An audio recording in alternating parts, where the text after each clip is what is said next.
everyone, and welcome to the second part of the Student and Emerging Professionals Week. Last night we had a beautiful day with everyone coming in at Metropolitan Window Fashions. It was so lovely. And thank you everyone who came today for the very important topic, NCIDQ and CID certification. Every year we try to have a variety of 4 programs, but we cannot take off the NCIDQ panel because it's very important to our profession. And I forgot to introduce myself. I'm Miriam Abdulhamid, Chair of the Student and Emerging Professionals Committee. My committee put these 4 events together, this whole series for students and emerging professionals. And we try our best to help these out of school in their first 5 years and students to be as prepared as they can for the profession. So thank you everyone. And for this very important topic, it's really important to attend an NCIDQ panel to know what's really all the requirements to get your certification. And it's really important to have in this profession. We have a very special panelist today. We have Kayla Karp from NCIDQ. And also, if you're looking for someone who really knows the history of the certification in America, that would be Diane Gote. And we also have May McKinney, who is a live exam taker. She took 2 parts and she's taken the 3rd part in the spring. So I really encourage everyone to take advantage and really pay attention to the 3 great panelists. I would also like to start with introducing our ASID board members. So starting first with Marilyn Levarn, our president for ASID chapter. Hey, Marilyn, please wave. Jeffrey McCullough, Professional Development Director. We also have Suha Jawad, who might be in here or come in a few minutes late. She is the student rep to the board. We also have Paul Sarubo, the Membership Director for ASID&J. And I don't think I forgot anyone in here now. And you're muted, Jeffrey, if you're trying to say anything. Susan Farsi. Yes, thank you. How could I forget Susan? Susan Farsi is our Director at Large. And I also want to take a moment and introduce our committee members who helped me putting this together. Nadine El-Takawi, Dimiana Siddiqui, and also Suha is part of our committee who helps put this together. We also would like to take a minute and thank our sponsors, Benjamin Moore, Roman Board, Metropolitan Window Fashion, Country Casualty, and not to forget Design&J as well. So I would like Marlon to take a minute, our president, to say a few opening words. Hi, good evening, everyone. And I'm so delighted to see so many of you here. I gather we have mostly students. There may be a few also emerging designers. This is the second in a series of events that we have designed especially for you students. I think that what's been said already is that this is an important step to consider in building your credentials as an interior designer. Feel free to ask questions. This is a safe space for that. Our hope is that what you take away from this will help you to make an informed decision about additional credentials that you want to add to your professional career. Thanks very, very much for coming. And I'm going to turn the program back over to Miriam. Thank you, Marlon, as always. So I would like to start with sharing one commercial video for our sponsor, Metropolitan Window Fashions. Let me share screen.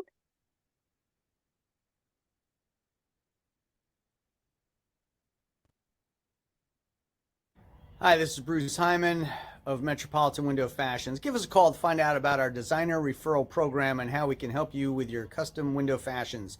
We work with all levels of designers and all types of customers. We're here for you. Thank you.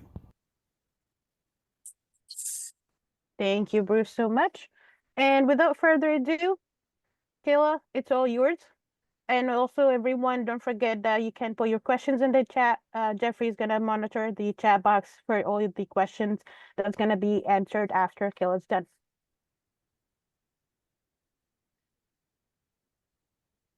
Me Kayla, unmute. oh, there Sorry. you go. It popped up. You're muted. No worries. You think I would get used to this by now, right? Well, hello, everybody. My name is Kayla Karp, and I am the Governance, Engagement, and Meetings Manager with the Council for Interior Design Qualification. And I'm, of course, here to talk to you today about the NCIDQ exam. A little bit about me before we get started, just a little bit about my background. First and foremost, I am not an interior designer. My background actually comes in healthcare regulation. So I worked for the Florida Board of Physical Therapy and Respiratory Care for about 7 years, doing administrative functions for those two boards before I fell in love with Alexandria, Virginia, which is just right outside of Washington, D.C., and got lucky enough to get this job. I don't think I'm ever going to want to go back to doing anything else because I fell in love with you guys in interior design, and I love learning something new about interior design every day. So that's enough about me. Let's go ahead and get started about the NCIDQ exam. So why is the NCIDQ certification so important? Well, the NCIDQ is the gold standard for interior design credentialing, and there is no other interior design credential that measures the practitioner's ability to protect the public health, safety, and welfare through their practice. Holding an NCIDQ credential does show that you've demonstrated a specific set of core competencies that are verified by your work experience and a college degree. Last year, we celebrated NCIDQ's 50th anniversary, and in that span of time, we have about 38,000 who have earned our credential. So it is a pretty exclusive group, and we do add about 1,000 certificate holders each year. Having an NCIDQ credential does also mean that you can obtain licensure in other states easier. So we at CIDQ do offer certification validation to all other jurisdictions. And all regulated jurisdictions do require the NCIDQ certification, with the exception of California, in order to be legally recognized as a design professional in the state. Most governmental interior design jobs do require that you hold the NCIDQ credential. And last but certainly not least, I do have a stat here from IIDA that it was found that people holding the NCIDQ certification make up about $15,000 more a year than non-certificate holders. So more money is always a very good thing. So this is what I'm going to talk about today. We'll go over some recent news. I'm going to talk about some exam information with you guys. We'll go over some exam basics, as well as show you some exam blueprints. We'll talk about your application process, your eligibility paths, your education and your work experience requirements. Then we'll go over your dates, your deadlines, your fees, how to study for the exams, how the exams are scored, and last but certainly not least, what that certification is going to mean to you when you obtain it. Now, all of the information I do go over today is available on our website, so please feel free to check that out when you have some time. We have a lot of really cool resource videos on there, a 3D tool that basically goes over how interior designers protect the public health, safety, and welfare, walking through a restaurant, as well as an interior decorator versus interior designer video that we use a lot in our advocacy efforts. We put that out last year, and it's been pretty successful. So all of that and more is available on our website. Please feel free to check that out. So let's talk about some recent news regarding the NCIDQ. So last February, we did implement new work experience requirements. That's about a year ago. But I'm going to go over that a little bit more in depth later. It seems to fit in after I talk about the application process, and you can see the reasons why we did that and how that's going to benefit you. The NCIDQ Candidate Handbook is the primary source of information for the NCIDQ exam. So this handbook does provide you, the candidate, with everything that you need to know to understand the certification process. If you are wanting to take the NCIDQ, you should read and be familiar with the policies and procedures that are outlined in that candidate handbook. Finally, remote proctoring is here to stay. So with COVID, we brought on the ability to take the IDFX and IDPX at home in your PJs through remote proctoring. There is a third section of our exam called the practicum that is not available through remote proctoring. You actually have to go to a Prometric test site to take that exam, but we are exploring the option of all 3 exams being available remotely or at a Prometric test site in 2026. So let's talk about the exams. So the NCIDQ exam is made up of 3 exams. First, you'll have your IDFX or your fundamentals exam, which is all multiple choice, and it's designed for graduating seniors, recent graduates, or individuals who are in their last year of a bachelor's or master's interior design program. The IDFX does not require any work experience and is focused more on book learning and academic information. You'll have your IDPX or your professional exam, which is all multiple choice, and it's designed for individuals with a minimum of 2 years of work experience. And it's focused more on book learning and It's focused more on practical application of the knowledge that you've obtained while you've been practicing. The practicum exam is much different. It is not multiple choice. It does contain various question types that include hotspot, drag and place, and fill in the blank. It does not require any drawings, and it is not software specific, so you only need to be able to use the mouse. The practicum exam is based on 3 case studies. You'll have a large commercial, a small commercial, and a multifamily residential case. And in each of the case studies, we do include a series of resource and reference material of items that include your project descriptions, your floor plan, reflected ceiling plan, door and hardware schedules, lighting cut sheets, and code information. Now, I do want to bring to your attention the bottom of the chart right here. So the IDFX and IDPX do contain 25 unscored pretest questions, and the practicum contains 9 unscored pretest questions. You're not going to know which one of these questions are the pretest questions because we use them to help develop future exams. Now, here's my disclaimer to you all. Everything that I'm talking about today is going to be based on the current blueprints. The exam is changing in 2026, and I will be more than happy to get a list of all the registrants who are attending today's session to give you those blueprints of what the exam is now to what the exam is changing to in 2026. So that's my disclaimer. Everything I talk about today is based on the current blueprints, but you will be provided those 2026 blueprints, I promise. So people are always interested in understanding how people perform on each of the sections of the exam. And it's important to understand that all credentialing organizations have experienced a COVID-related phenomenon in which we saw a dip in pass rates. So whether it's architects, veterinarians, or attorneys, everyone's experienced this, and we in interior design are no different. But now that folks have returned to more in-person education and work experiences, we are predicting that the pass rates for the IDFX should increase about 8 or 9% and rebound to pre-COVID levels. This exam is not easy, but passing is certainly attainable with focused and dedicated preparation. So let's talk about the IDFX. So the fundamentals exam, or the IDFX, is 125 questions. This is an exam blueprint, and all of the exam blueprints are based on a practice analysis that are done every 5 years. These analyses are a study of the profession and how our exam content is being used in day-to-day applications. Now remember, for all the blueprints I show you today, the website will provide more in-depth information. So under any of these domains, for example, programming and site analysis, you're going to see a list of examples of what you must demonstrate an understanding and appropriate use of. This information and detail will help you better prepare for what's being tested. Remember that the IDFX is designed for recent graduates of bachelor's or master's program, and it's to test your academic knowledge. So no work experience is required to take this exam. You will be given 3 hours to complete it. The PX. So the professional exam, or the IDPX, is 150 questions. The IDPX is designed for individuals with a minimum of 2 years of interior design work. Like the IDFX, the IDPX is all multiple choice, and you'll be given 4 hours to complete this exam. The PRAC. So the practicum is 114 questions, and like the professional exam, the practicum is designed for people who have completed at least 2 years of interior design work.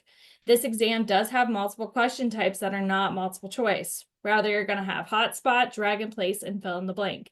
You will be given 4 hours to complete this exam, and there are 18 standalone questions that do not deal with any of the case studies.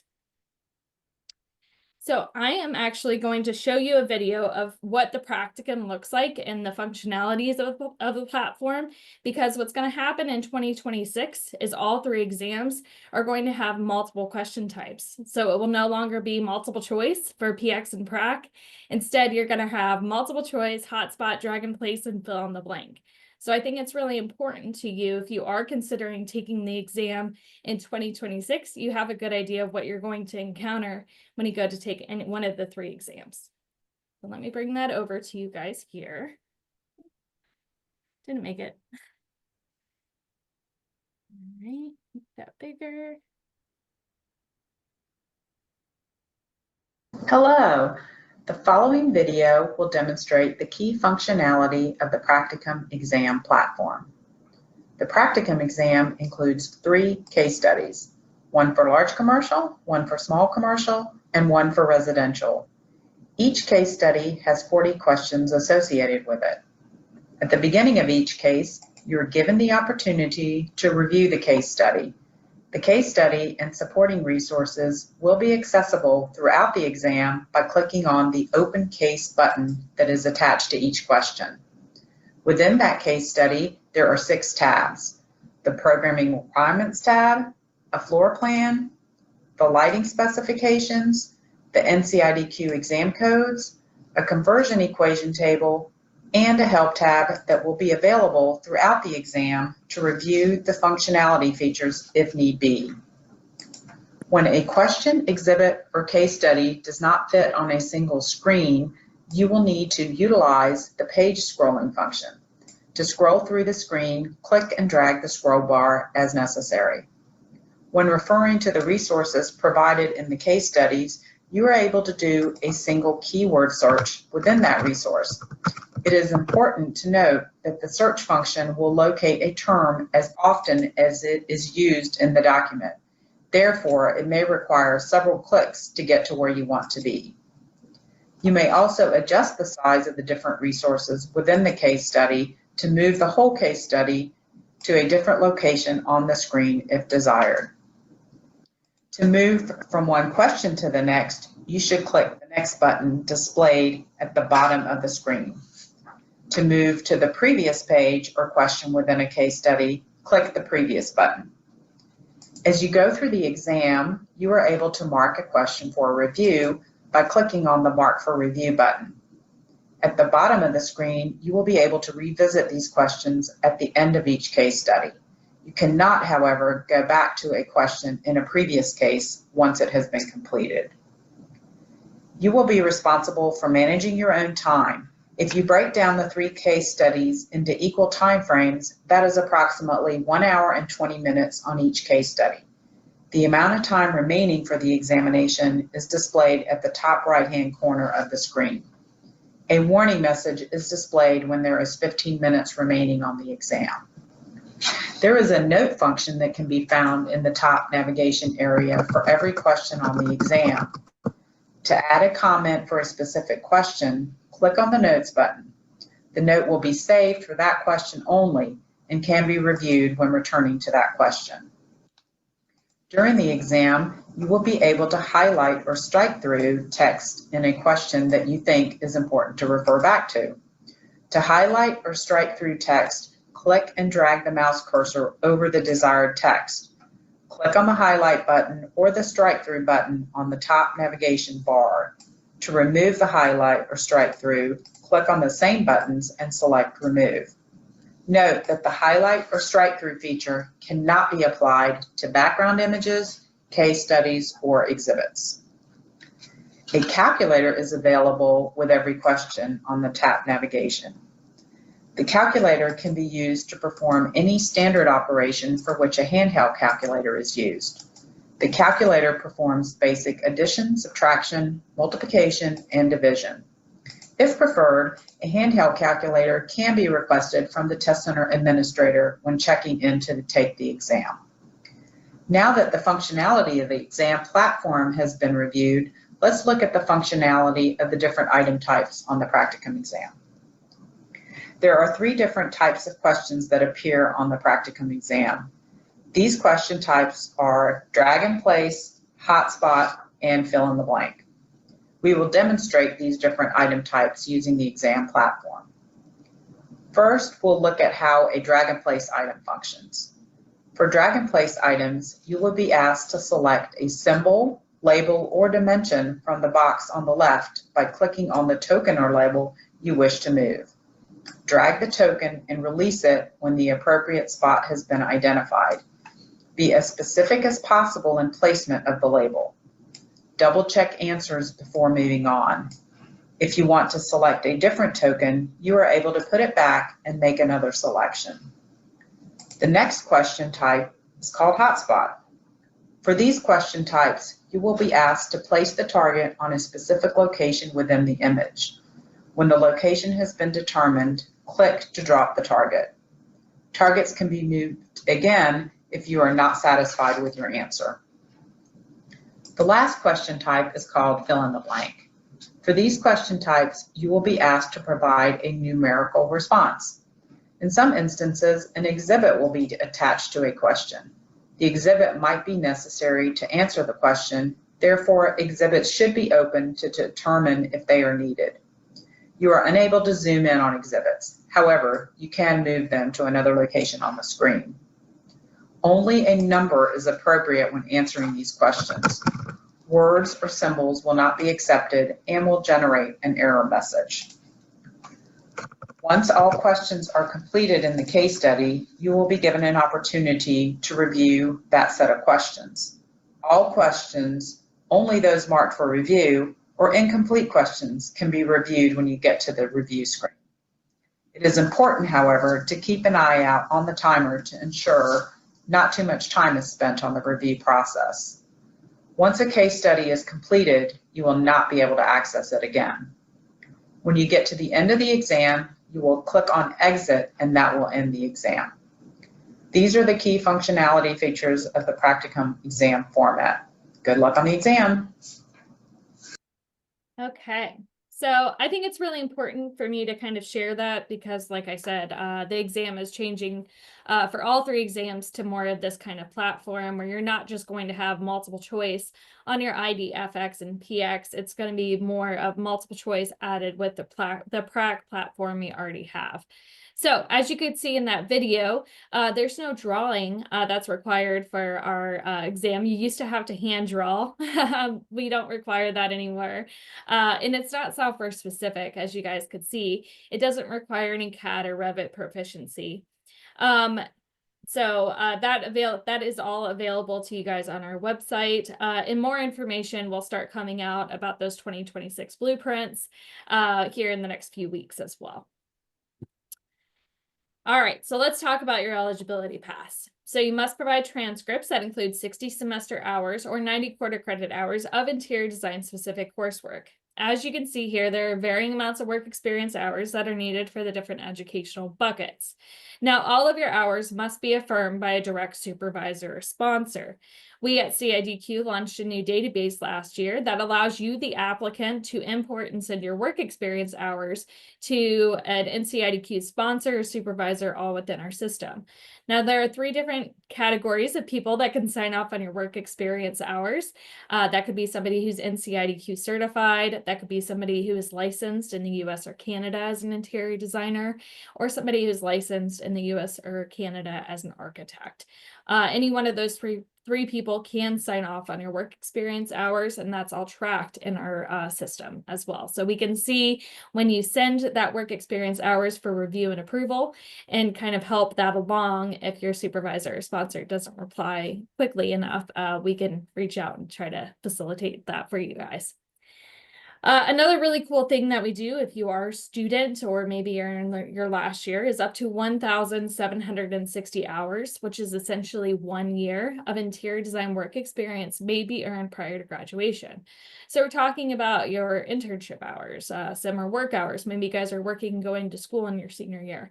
1,760 of those hours will count towards your work experience requirements. So keep that in mind.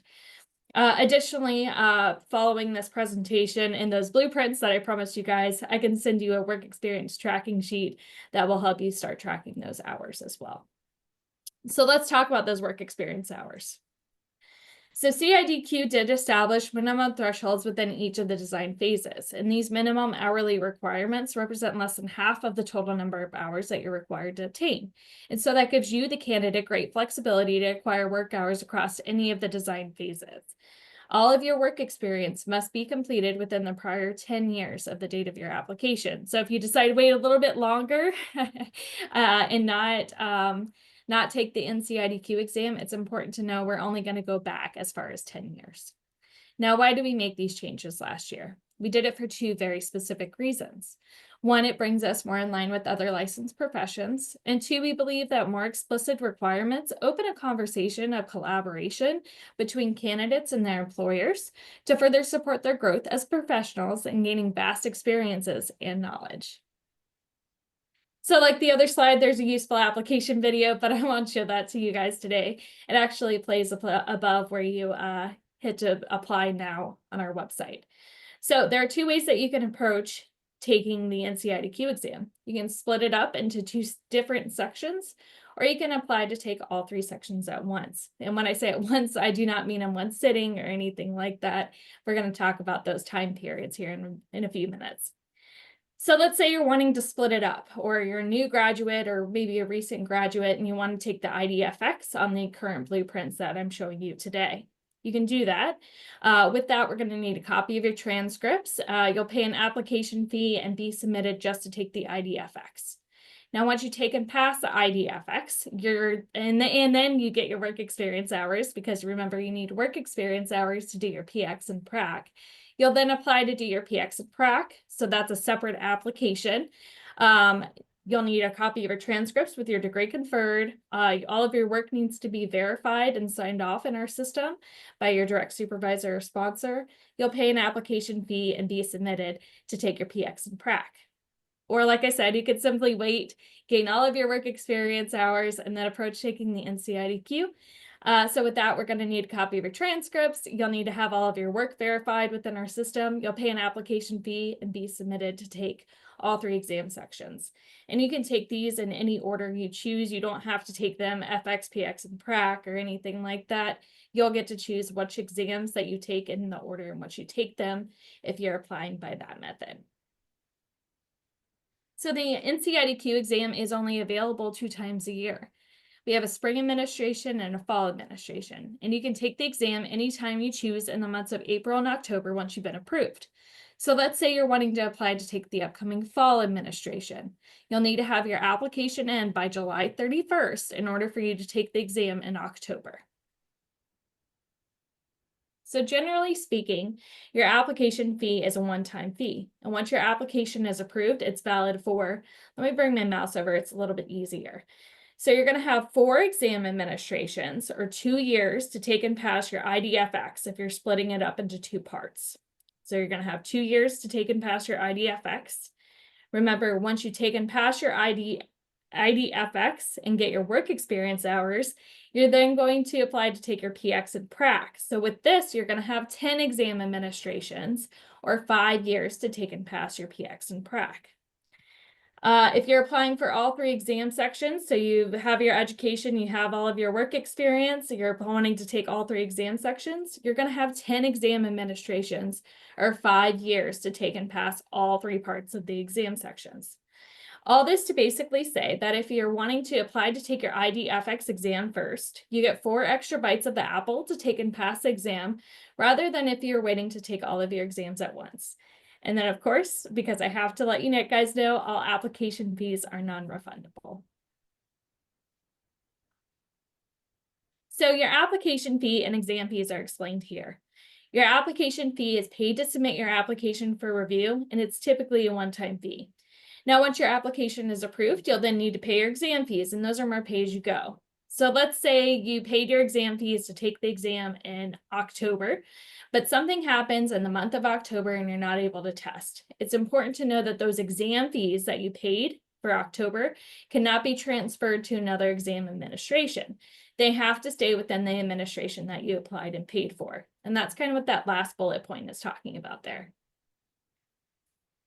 But let's face it, right? Things happen. And when they do, I want you to be aware of the terms that CIDQ uses and the fees associated with having to cancel, not schedule, or simply not showing up to take your exams. Here are some important takeaways.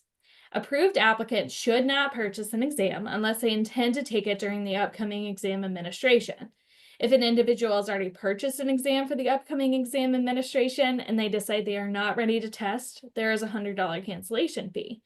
Now, exams can be rescheduled for another date within the current exam administration only, and rescheduling fees will apply.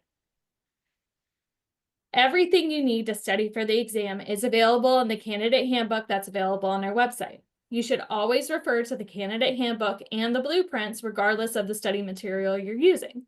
I want you to be aware that any prep programs you come across beyond the material on our website are done by independent parties, and there's no association with CIDQ. We at CIDQ are a membership organization, and our members are the regulatory boards. So providing candidates with guides on how to pass our exam would be a conflict of interest.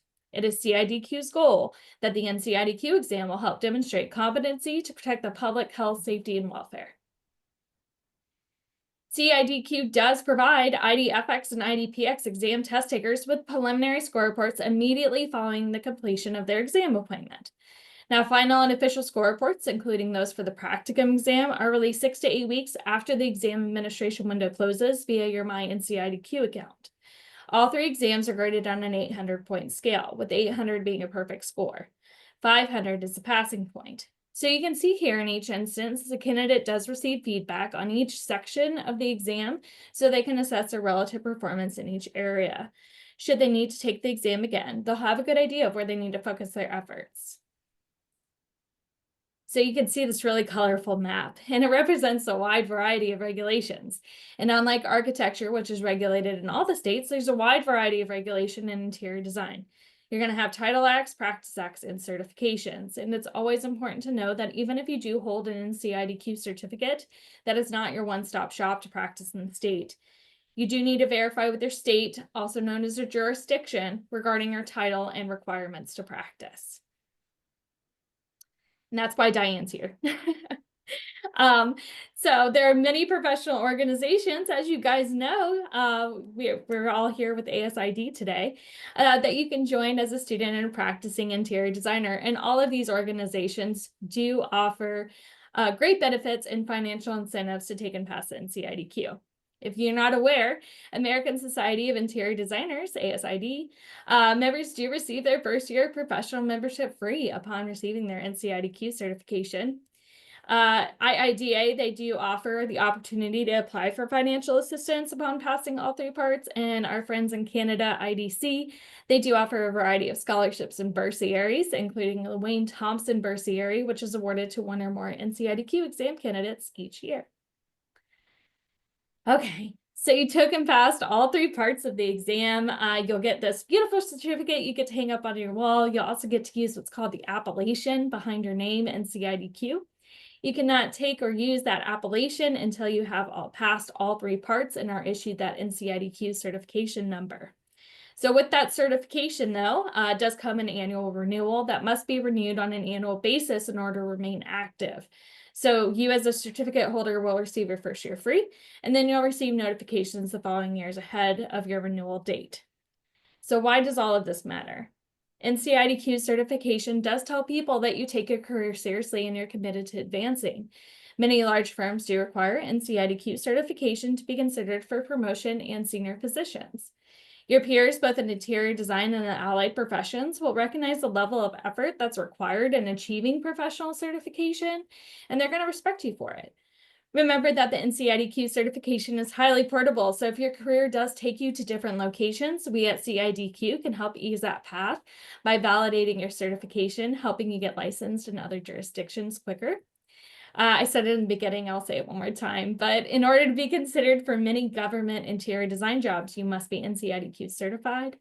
And last but certainly not least, if you look around at all of the individuals who are assuming leadership positions within the profession, who are working hard for its recognition, its growth, its innovation, you're going to find that a vast majority of them are NCIDQ certified. And that's a really nice group to be associated with.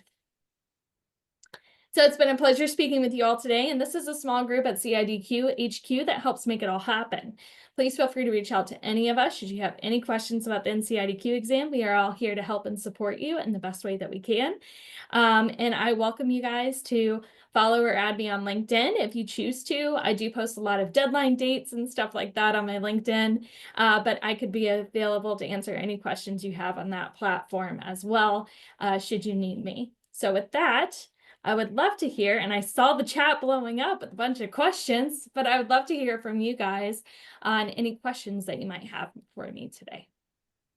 Okay, thank you, Kayla. I'm going to give you some questions right now, straight from the chat. It has been blowing up. We've gotten some of them answered, though. Okay, good. Thankfully, I obviously know some of the answers, and May jumped in there. So thank you, May, for jumping in on the ones you did. You went through the process of tracking work hours. Can you explain to the group what they are all, if they were registered for this and we have their email, there are some things they're going to receive from you in the coming week via us. Can you just go over, because I think you mentioned you were going to send the tracking form with that. Could you explain that a bit? Yeah, so it's a simple Excel spreadsheet that I came up with that already has those work experience buckets kind of outlined out. I would recommend that you use that tracking sheet to kind of help, you remember your work experience hours, maybe put your contact information of who you worked under, who would be a supervisor or sponsor for you. Because as you're accumulating these, especially if you're a new student, it's 2 years that you basically need experience for, you're going to forget all these people that you worked alongside that you're going to have to turn around in our system and ask them to verify those hours. So this Excel spreadsheet that I created is going to help facilitate that for you guys. But when it comes to the actual inputting of your work experience hours into our system, there's no documents or anything like that that you attach. You just simply fill in the blanks of those work experience hours, and then fill in your supervisor or sponsors credentials. So are they NCIDQ certified? If they are, what's their number? If they're licensed as an interior designer in a state, what state are they licensed in? What's their license number? If they're licensed as an architect, what's their license number? What state are they licensed in? We're going to ask all of this information from you, including the email address to send that work verification to that email so they can log into our system and approve those hours. But I definitely recommend using that Excel spreadsheet that I will provide you because it's going to help you remember when it comes to actually importing all of that into our system. And the same Melanie also asked, and Melanie, I'll just answer this one. You said, do you need to notify your job that you'll be informing a sponsor of the work you're doing in order to verify your work experience? And the answer is yes, because you would want them to know that you're on the track to taking the NCIDQ exam. So there's absolutely no reason why you would not. In fact, they will think probably very highly of you if they know that you're on that track. So you certainly would want to let them know that you are tracking the hours. You answered this, Kayla, but I find that it's the most asked question always. So if you don't mind going through this one more time about the timeframes between, so the way the student worded the question exactly is, there a certain time between taking each test that you cannot exceed? For example, if I took and passed the IDFX, how long can I wait until taking the next part? Right. So it would depend on your application method. So let's just say, for the sake of example, you're doing that application in 2 parts, like I was showing you earlier in my presentation. So once you take and pass your IDFX, you're just waiting to get all of your work experience and apply to take your PX and prac. So like I said, that's a separate application that kind of starts your clock with that 5 years, 10 exam administration window. Now, if you're applying for that all 3, I'm sorry, the camera's over this way, under that all 3 exam application method, you have 10 exam administrations, or 5 years, to take and pass all 3 parts. So let's say, for example, you took and passed your exam, and in April. You've already registered. And you'll have to wait until the next exam administration to take your PX or your prac. But there are often times when people apply by that 10 exam administration window period where they take all 3 exams in one exam administration. So you can certainly do that. It just depends on you and how you want to approach taking your all 3 exams. Got it, Vanessa. Okay, I think, let's see. Absolutely, Melissa. Anyone who is a licensed interior designer, whether it is your aunt or cousin or not, am I correct? If it's a licensed interior designer, they can use them to track the hours. Yes. Yeah, you just do have not- to be, You don't you need just- to, no one needs to know it's your aunt, Melissa. you're being very honest. I don't think a Yeah, lot of just people stop would the be honesty that right honest. now. Yeah, yeah. But you're going to want to show your work to that person, because that supervisor or sponsor that is signing off on that work, we ask for frequent and ongoing conversations about your work and your work experience, because that person is vouching for you and vouching for those hours, and they're putting their name on the line. So you want to make sure that you're providing them everything that they could possibly need to show proof that you have that work experience hours. Yes. I think between May answering a couple of questions in the chat box, the questions that I answered in the chat box, and the ones we just fielded to you live, we have covered all the questions. Is those of you who have a question, is there anything that I missed? If there is, oh, Megan, our next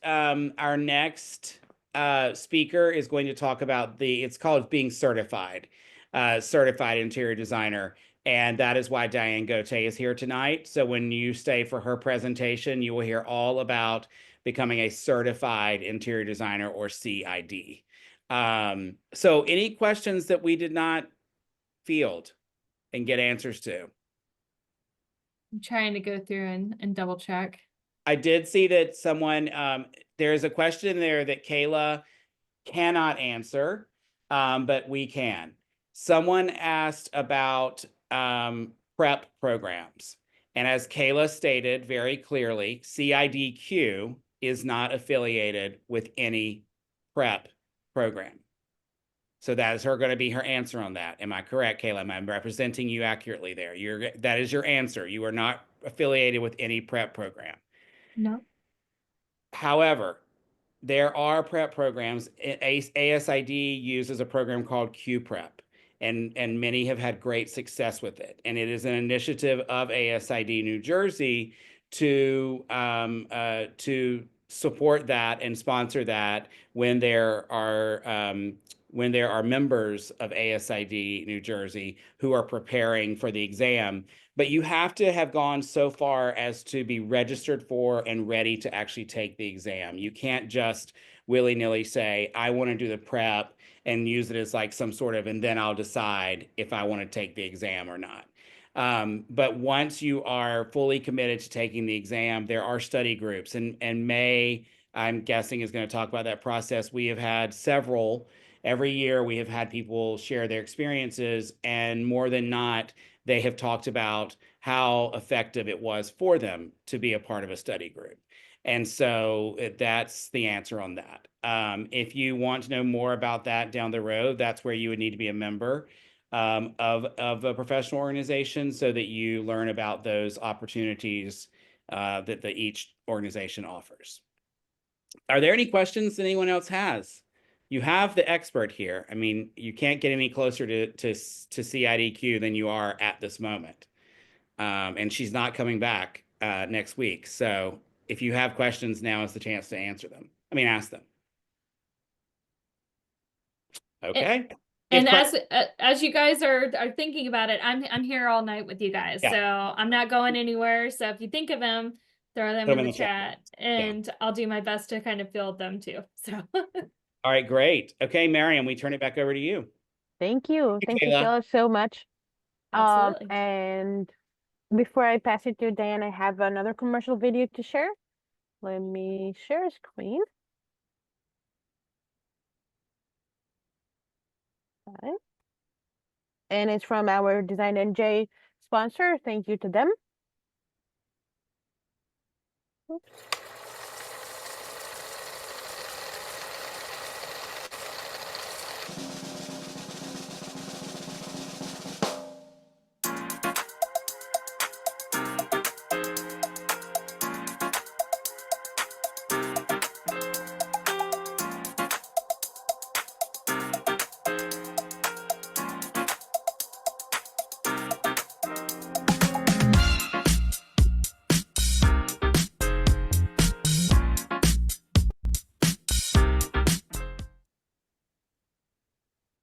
Thank you again, Zen and Jen, all our sponsors. And without further ado, Diane, it's all yours. The mic with you. Thank you, Miriam. Wonderful. Thank you, Kayla. Here, I'm fascinated by all the great questions you were asking, and I'm sure you have a few more. So bring them on. A question I thought you might ask yourself is, how can I be the best interior designer? What can I do to assure that I am really serving my clients and the general public? What do I have to do to be that way? And the most important thing is that you, in your mind, have that desire above everything else, above all the qualifications schools need from you, above everything else. You want to be the best and be the most prepared. So you get the best credentials you can, right? And interestingly, the public does not understand the work of the interior designer. I've been in business a long time, and the public, when they speak to you, doesn't know the difference between interior designer and decorator. So I find it sort of funny, but in my head, when I'm done with the job, they'll know the difference between a decorator and interior designer. But that takes a lot of prep and interest on your part. It takes a lot of conviction on your own self to want to do that, because there's so much detail. There's so many parts to our field that you have to understand and really want to learn everything about them. So it's more than just a college degree. It's more than just filling out an application. It's really that personal desire that you have to be the best interior designer you can. So I have a question for you. So answer this in your own mind. Is interior designer a trade? Is it a business? Is it an industry? Or is it something else? Anybody want to pose that answer? Nobody? Okay, I'll give it a try. It could be a business. I have a business, but above all, interior design is a true profession. And in order to be a profession, you have to have some qualifications. The profession of interior design meets all the qualifications. It's got research. It's got criteria for studying. It's got an examination, a qualifying examination. It is very important that a true profession, the person who is the professional, takes the examination. So there's one reason why the NCIDQ is your qualifying examination. And to become a CID, it is one of the important 3 parts. The CID is something that you apply for after you become, after you pass the NCIDQ. And there are 3 parts, right? There's the education, which you're all busy getting. There's the experience and the hours that Kayla explained to you, right? So it's education, experience, and examination. Those are the 3 parts to becoming a CID after you complete the application and get it approved. Isn't that something? You've done all the work. And why wouldn't you take that very next step to becoming a certified interior designer? So what is the answer to my question? Is interior design a trade, a business, an industry, or is it a profession? Could be all of that, right? But most importantly, it's a profession, and the profession has all the criteria of being a true profession. So it is a highly skilled profession. Interior designers are directly involved from start to finish in all major phases of designing, constructing, renovating, and there's a lot of renovation going on, and work alongside architects, engineers, developers, contractors, and tradespeople. When I go out on a job site, I am probably talking to a lot of the trades. I talk to the contractors. I've already spoken to the architects. The trades, the contractors have our drawings. So there are lots of details in those drawings, and you have to understand if they're being done. And if you go out to a job site, you want to see them done. So I started out, luckily, working for an architect part-time. And the important thing was I was fascinated by it all. I was basically doing research for specifications. So I'd constantly be asking the architect questions and the draftspeople questions. And when you're working on specifications, you have to be very specific. There are a lot of details. And frankly, that's one thing that hasn't changed over the years. The amount of detail has become even more so. So that's my start, and I was very happy that I had done that. And I was very happy I'd spoken to so many different professionals and had gone to the job site. Okay? So our NCIDQ is the qualifying examination. What do you have to do should you pass the NCIDQ and you have your education? So the law, which I have right here, you apply for becoming a CID, a certified interior designer. You either have a 5-year education, right, with 1 year, or you have a 4-year degree with 2 years of certified work experience, 3 years of an interior design program, and 3 years of qualified interior work experience, or a 2-year accredited by CIDA. What is CIDA? It's the organization that qualifies educational programs. Anybody hear me? Noise here.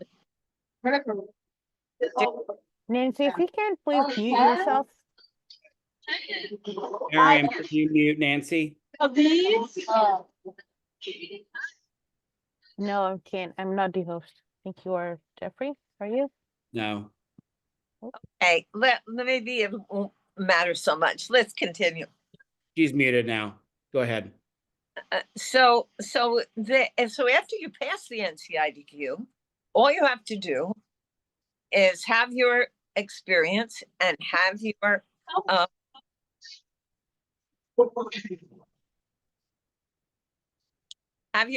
education experience and the examination. You now have the 3 parts. So you apply to the state of New Jersey. You apply to the state of New Jersey. Can you all hear me? You apply for the application, you get the application, and I can give you an address of a person at the state that will answer any of your questions. So if anyone hears that and needs that, I can help them, and I will give that to Jeffrey, so that if any questions are there, you can have them answered. So the application is yours. This application is reviewed by the Interior Design Examination Evaluation Committee. It's for certified interior designers who go through all the qualifications of your education and your experience and sign you up. It isn't very hard, and you get to be a CID. Now, being a CID means I sign my documents with my number. I have a certification number. And so I put my name and my certification number. I am also on the State Board of Architects, and they were very interested in having certified interior designers because to them, it's a level up, and they use those words, a level up.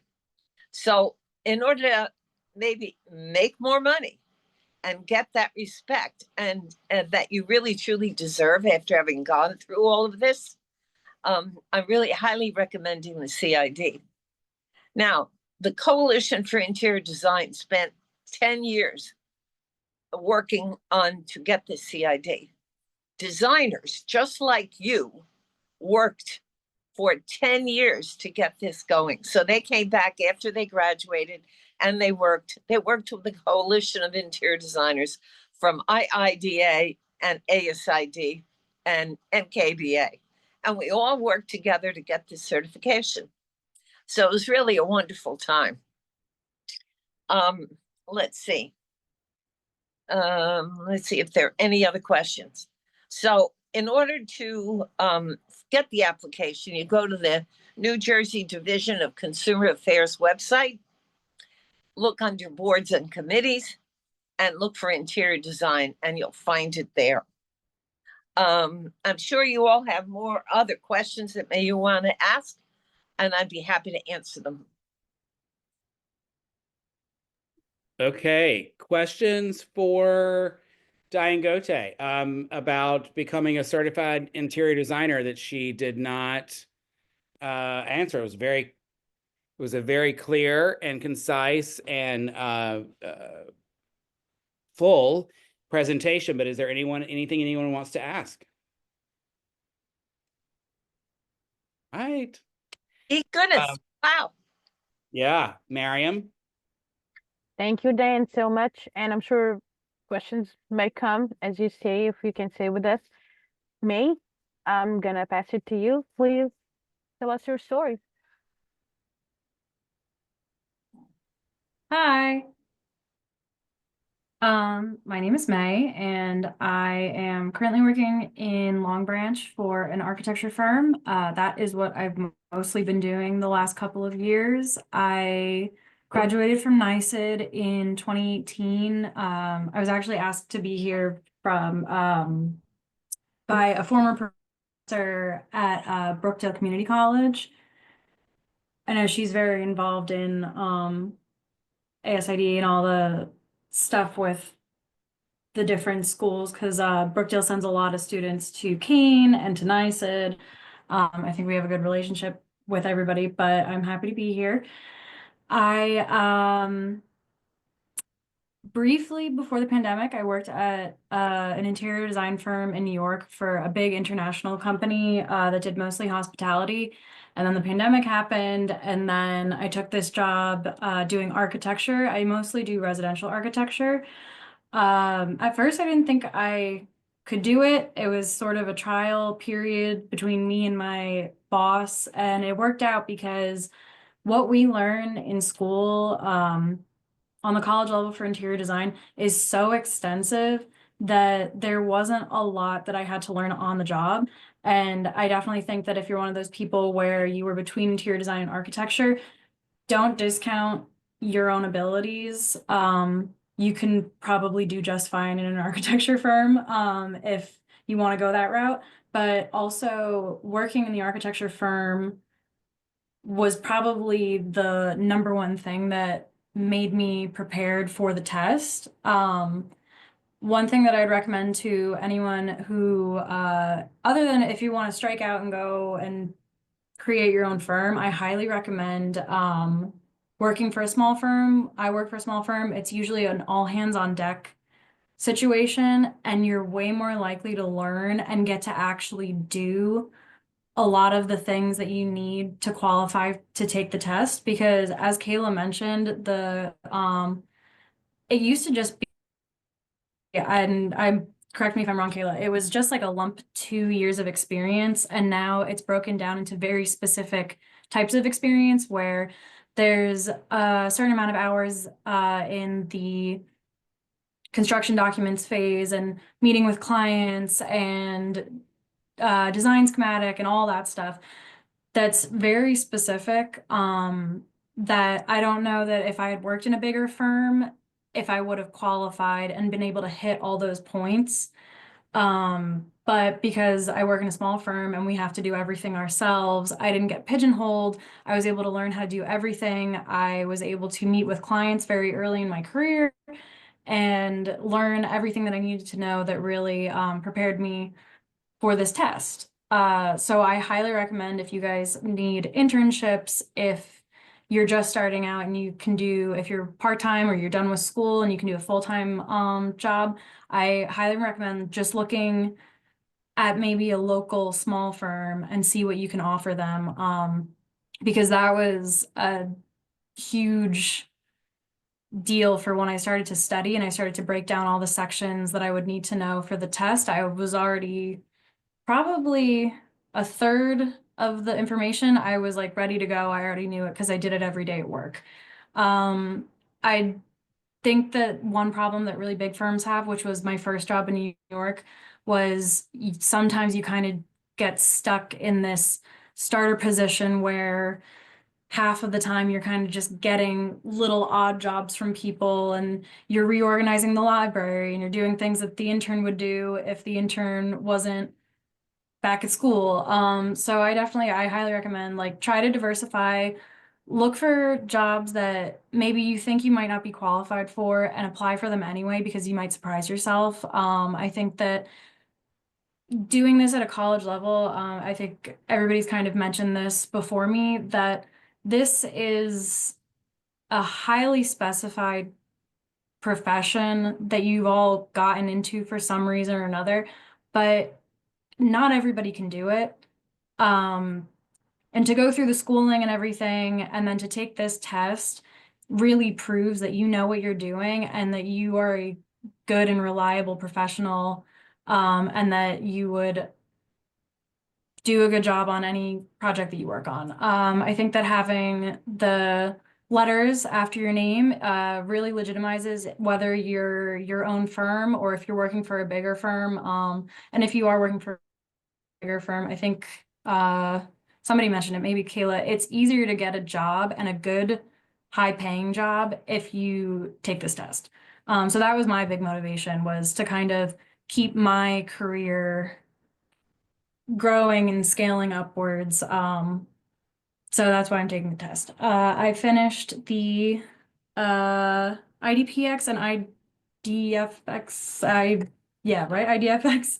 I took those in October. I broke it up because I'm usually a pretty good test taker, but I would recommend that you don't take all three in one day, definitely. It's kind of exhausting. Even though you're just sitting in a chair clicking buttons, you walk out of the test and you're tired. So I did 2 consecutive Saturdays is when I scheduled my tests, and I'm really glad I did that. There was a lot of overlap with the first 2 tests if you don't take the first test fresh out of school, which I didn't do because I didn't know what was going to happen after I graduated. So I'm taking them all in 1 year, but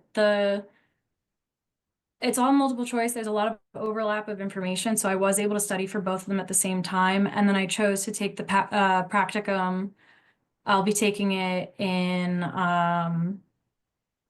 April, which is the other window. And then hopefully I'll be done. Hopefully I won't have to take it again.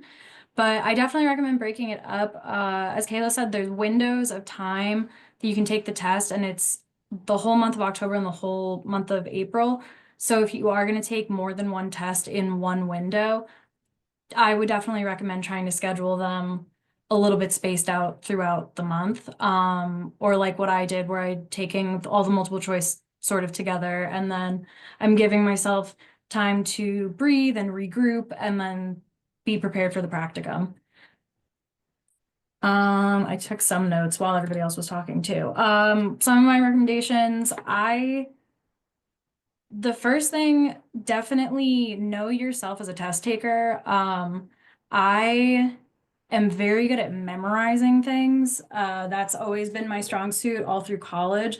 So I just drilled myself and just made lists and mnemonic devices and all kinds of things. Like the way that I memorized a bunch of important codes and testing standards was I would sit in my apartment and I would point at things related to the different codes. So like there's the room corner test, there's testing for upholstery, there's testing for curtains, and I would just point and say the number, and I would just do that until it was locked in. But if you're a flashcard person, if you're more of a visual learner, I know Kayla can't say this, but I've heard Q practice is very good. I didn't do Q practice because I just have to buckle down and do it myself kind of thing. But know yourself before you go into this and don't fight against your learning style. Go with it. The thing that I use mostly, and I know it's probably going to be reversed. Is it reversed? Yes. So this is the NCIDQ Interior Design Reference Manual. I was lucky enough I was able to borrow this from a professor that I had at Brookdale. And this I read almost front to back. And that was the most useful thing I could do, but that's me personally, is just working my way through the whole book. Everything you could possibly need to know is in here. And if it's not in this book, they give you a couple of cues and references for what to look up regarding the information that's in here. But this book is, I don't know if you can tell, it's very thick. It's like a full textbook. Very extensive. There's a lot of diagrams. There's also in the beginning of it, it breaks down which chapters in that book are on which sections of the test. That for me was the best resource. Let's see, what other did I take? Oh, Quizlet. Somebody has already put, and granted, the tests are long. They're over 100 questions. Somebody has put flashcards on Quizlet. If you haven't used it, they have an app on your phone, or you can do it on the computer. But somebody's already made flashcards for the multiple choice tests. One of them that I was using to study personally, that person who made the flashcard set must have also been actively studying, because every day when I would open back up the flashcard set, there'd be like 50 more flashcards. So I'm like, oh, good, memorize them all. And then the next day there'd be 70 more flashcards. But it was kind of nice. Like I didn't know that person, but it felt like we were studying together. And then that's the other thing is, if you guys have friends from school, definitely studying together is really helpful. Everybody knows something that you don't know. That's my biggest thing in life, is somebody always knows something that you don't know. Find out what that is. Share with each other. That book, I think, is a couple $100 if you buy it new. You can buy it secondhand a little bit cheaper, but if you're studying with a couple people, you might be able to split the cost and then work your way through the book together. But again, if that's not your style, if you don't work well with others, don't do that. Everyone's different. Luckily, I have a friend who is also taking the practicum in April, so we will be studying for that together. And I think that's a little bit better because the practicum, it's not as much of a memorization as much as it's practical knowledge. It's, do you know your stuff and can you implement it when you're given information? I'm actually really looking forward to taking that test. And Kayla, that little walkthrough and that demo was great. I was kind of nervous. I was going in fully blind. Now I feel a little bit better. And then that was one thing I did want to talk about is, if you guys have never, I was done with college before COVID. I took one online class the whole time I was in college. So the testing center was like a whole new thing to me. I first went there when I got my LEED accreditation, and then I went back to the same location because I already was familiar with it, to take the first two parts of the NCIDQ. And I recommend, if you do split it up, pick a spot and go back to that spot, because the familiarity is going to feel better the next time than it does the first time. But if you're like me and you live near the Clark location, I know that's probably the one that's closest to Kane. It's a very nice facility. But the Prometric locations, the whole setup, so you aren't as scared as I was the first time I went in the building. They do a security check, not a scary one, but they do have a wand. Just make sure you're not hiding things that can help you cheat. There's a locker where you can put your stuff in. Everybody who works there is very nice.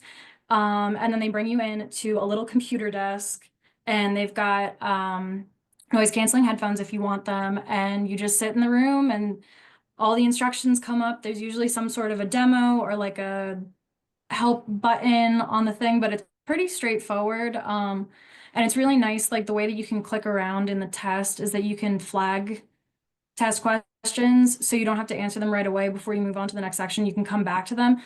And I always recommend doing that. It's just like the SAT, sometimes the answer comes up later on in the test. So don't just push through and try to answer everything the first time around. Skip things, take care of your time, and then come back to them, because sometimes as you work your way through the test, that thing that you were stumped on earlier, you remember, or there was an answer that kind of triggered, like, oh, wait, I think that maybe it's this. So yeah, that's my recommendation. Is I just wanted to let you guys know not to be scared of the testing center. It's a nice, quiet spot. Everything is run very smoothly. As long as you show up on time, everything should go well. And oh, the other thing I wanted to bring up was Kayla's tracking sheet for the hours. That is extremely important. Luckily, the place that I work uses QuickBooks. So the way that we bill our clients is we put all of our time in under very specific titles. Like I was saying, like meetings and design and construction documents, all that stuff we had broken down in the program, and then the program can spit out all the hours, and that's how I was able to log my hours in.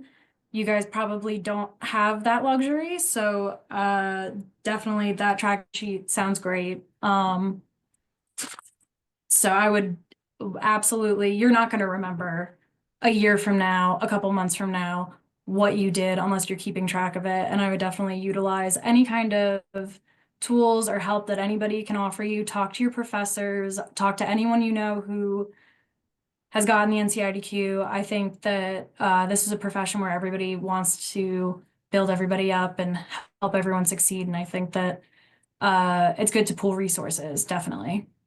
And I think that was all of my notes.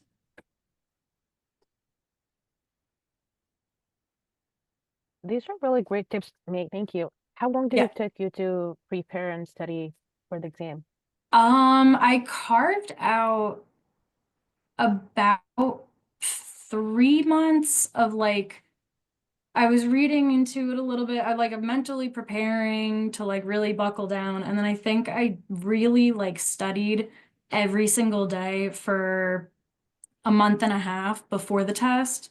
But yeah, probably like about 3 months, like a month and a half of just sort of dipping my toes in and just sort of familiarizing myself with like coming up with a plan to, like I said, when I went through this book, the first thing I did was I went through every single chapter to see what I already felt I knew, and then sort of bookmarked the things that I knew nothing about, because I think that there is a lot that's on the test that you learn so little about in school, at least in my education, like professional practice and the codes and standards. You kind of just breeze through it in your classes, but it's pretty, it's significant, and it's a big portion of the test. So yeah, 3 months, I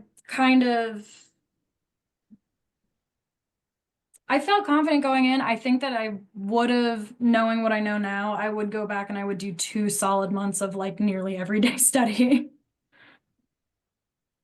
Any questions that students want to, there's no one added anything to the chat box that I see. So again, this is such a unique opportunity to have someone like May, who is fresh off of passing, congratulations, May. Thank you. And preparing for a third part.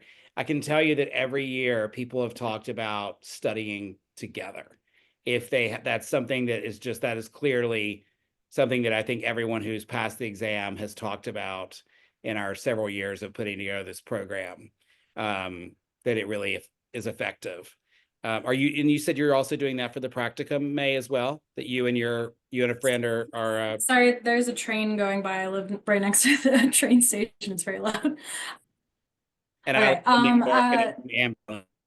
Yeah, yeah, so I studied by myself for the first two parts, and then because I didn't know anyone else taking it, I took my time getting through school, so a lot of my friends had already done this, or they chose not to do it for whatever reason, or they like switched careers.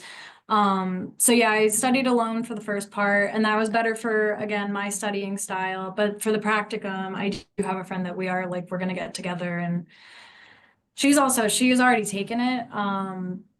So hopefully she'll have a little more insight for me so that we both pass. So we do have some questions now. Sergio asks, so when post-graduation from school did you begin to feel most confident to take the exam? How far post-graduation, sorry, excuse me, was it when you took the exam? So I graduated in 2018. I would say that job in New York, I did not learn a lot at, if I'm being honest.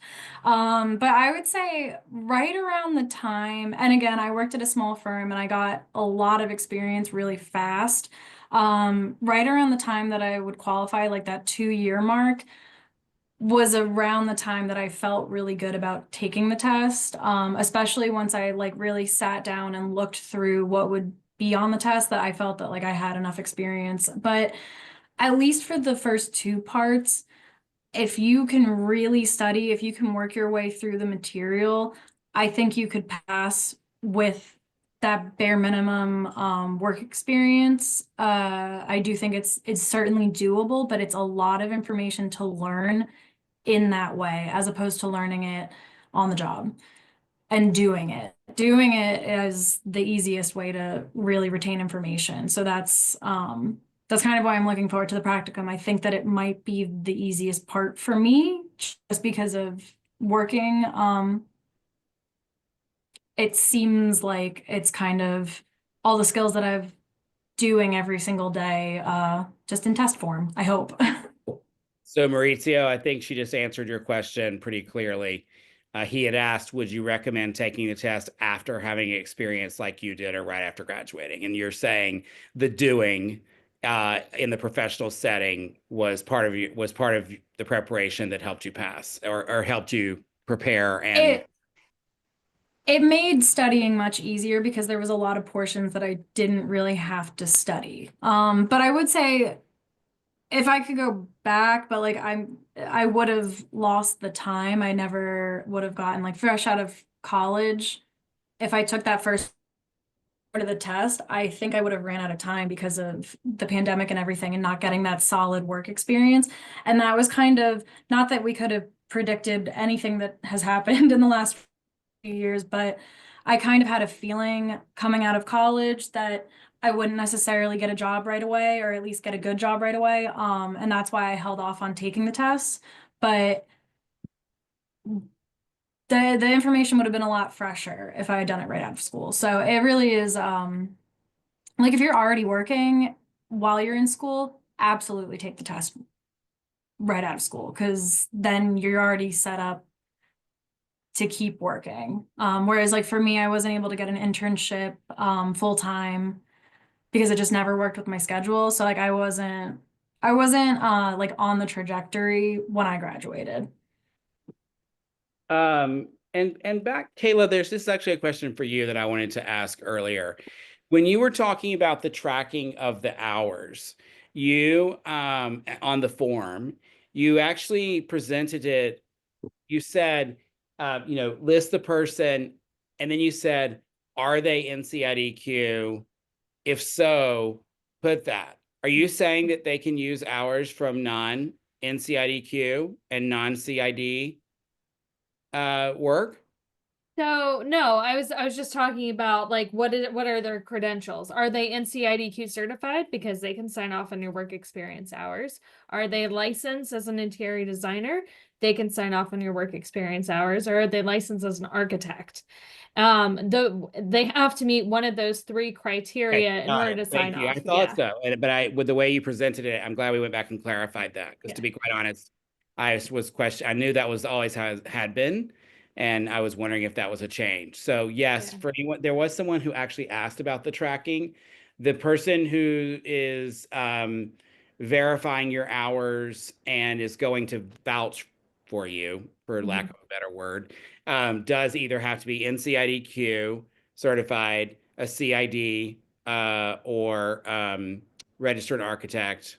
Yes, so they have to be one of those three categories.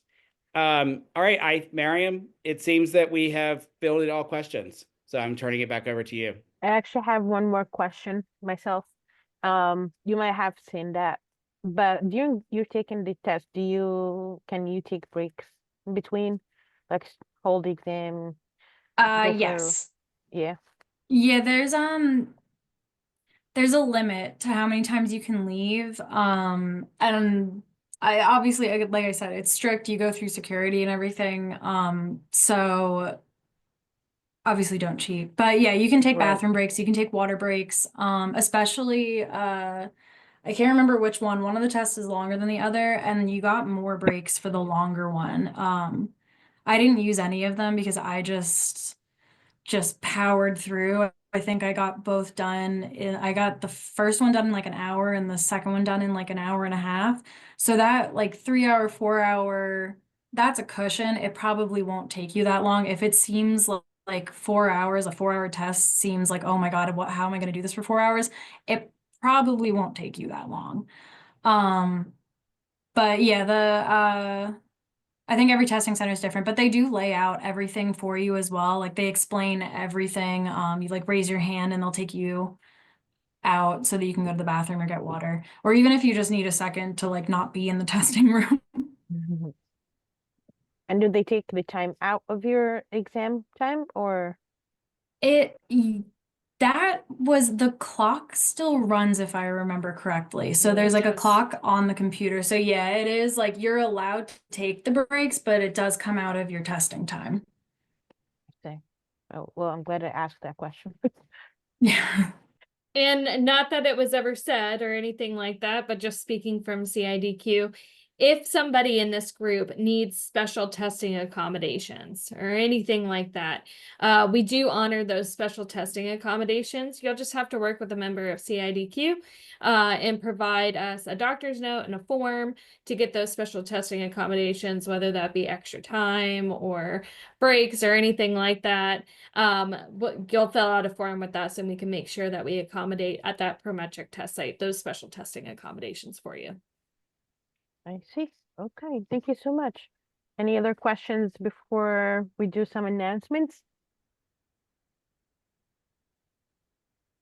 Nope. All right, we had a special announcement that Suha Jawed, our student rep to the board, is gonna make. So Suha, tell us about it. Hi everyone, I'm Suha. I'm the student rep of the ASID board, New Jersey, and I'm just gonna share my screen, start from there. So can you all see my screen? Yep, we can. Okay. So as you all know, ASID held a design competition, a merge design competition for students where we asked student designers of ASID to design a logo or a design that would go on our merch for ASID. So thank you everyone who submitted their designs, and the board loved seeing all of your creativity and hard work. And it was actually very hard for the board to decide on or pick only one design and one winner. So the board decided to pick then three winners, which is first, second, third place. So without further ado, our first place winner is Jana Motley. if she's here, I would like her to turn on her camera and say hi. So she's a Kane University student, and she is a sophomore from Kane. She is here. Jana, is she here? I Hello. can't see Say everyone, hello, so Jenna. There you are. Hello. congratulations. So she will be getting three free merch items from our merch store with her logo on it, and her logo is also going to be featured on our promotional items. You will see them tomorrow at our career fair event. And then our second winner is Gianna LaRussa. If she's here, I would like her to say hi. And she is also a Kane University student. She's a junior, and she will be receiving 2 free merch items from our merch store. And then our third place is Zara Ahmad, who is also a Kane University student. She's a sophomore, and she will be receiving 1 free merch item from our merch store with her Zara's logo. here. Say hello, Zara. Hi, thank you so much. Congratulations. So now we will be going into production mode with our merch store and launching our merch store. So please follow us on ASID's Instagram page, ASIDNJ, and that's when you're gonna know when we launch our merch store. So congratulations to all the winners. Thank you, Suha, and congratulations to all students who submitted and to those who won. We are ahead of time, but I also want to take another moment and thank our sponsors, Design NJ, Country Casualty, Roman Board, Benjamin Moore, and our event sponsors, Metropolitan Window Fashions. Thank you for all our sponsors. And I would like also to have a closing word from Marlon, our president, to end the night. Miriam, thank you. I've been taking notes and taking screenshots throughout this entire presentation. Kayla, thank you so much. This has been comprehensive and entirely relevant to the interests that we hear from students and from our members at large all the time. So thank you so much for this information. And Diane as well, thank you for all of the efforts that you have put into gaining certification for the state of New Jersey. I said yesterday that the design community here is a real treasure. And I think the work that you have done certainly amplifies the treasure that our community really is. To you all students, the investment that you've made in time that you've spent this evening is going to pay you back in multiple ways. Away from this meeting, I want you all to consider, what your options are, consider the information that you've gathered. I would urge you strongly to consider, proceeding on with gaining the NCIDQ distinction. That sort of certification and credentials really does distinguish you in the world of interior design. I'm hoping that we're going to see all of you and your classmates and friends and colleagues tomorrow. We are going to be hosting our career festival. This is an opportunity for you all to get in front of design professionals who are seeking to hire, people who are seeking to provide you with advice and feedback on your presentation, on your resume. I will be there. I know a number of our other board members will be there. Feel free to greet us all and share with us what your hopes and dreams and aspirations are for your career. And we're ready and willing to give you information that will be encouraging and inspirational at the same time.